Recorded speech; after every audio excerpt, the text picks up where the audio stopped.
Welcome back to my solo beacon. Today I have something super cute to share with you. If you love animals and have time and space in your home, I recommend fostering pets from a local rescue or shelter. Today I'm going to share my experience fostering 4 kittens after the hurricanes in Tampa Bay in 2024.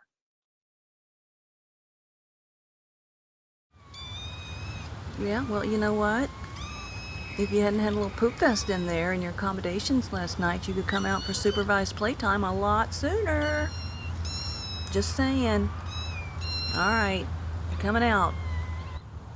Come on, Milton. Come on, Milton. When I first picked up the kittens, they were very small, just weaned, so about 5 to 6 weeks old, and I was able to put together a little setup in my garage bathroom, which they quickly outgrew. I had to keep taping cardboard across the door to make a barrier to keep them from tumbling out and scampering off into the perilous garage whenever I opened the door. I had to keep making the barrier taller and taller.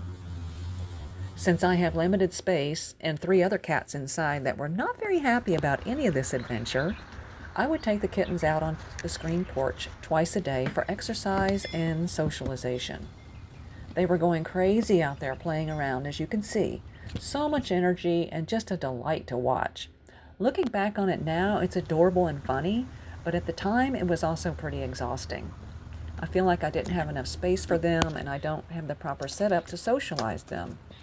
When you are fostering kittens and puppies as well, they need so much exposure to so many different things: men, women, kids, other animals, household noises like fans and vacuum cleaners and TVs. But I did the best I could, and in today's pet overpopulation crisis, fosters of all kinds are desperately needed, so don't let that stop you. Pets of all ages need fostering, and it's not always a herd.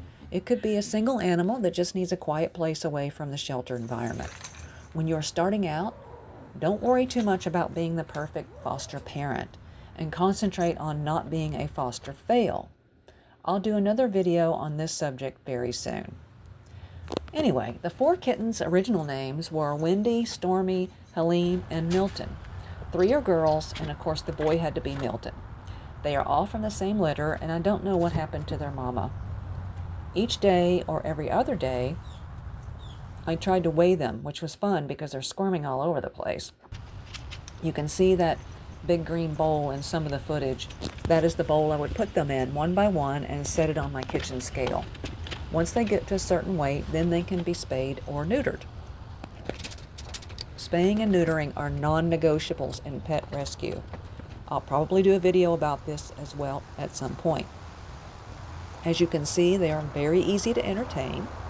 I made toys out of cardboard boxes and cheap little plastic balls that I bought at Dollar Tree. So they would stay in the bathroom, and then it was time for play. I put them all in a little carrier and told them their Uber is here to take them to Playland.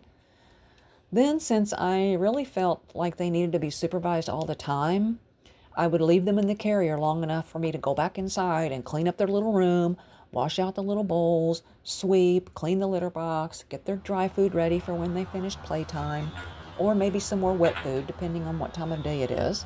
I was feeding them 3 times a day. Then I would go back outside and let them run loose all over the lanai like you see them doing in this video. Enjoy watching the kittens, and I'll be back in a few minutes to wrap it up and share the happy ending with you.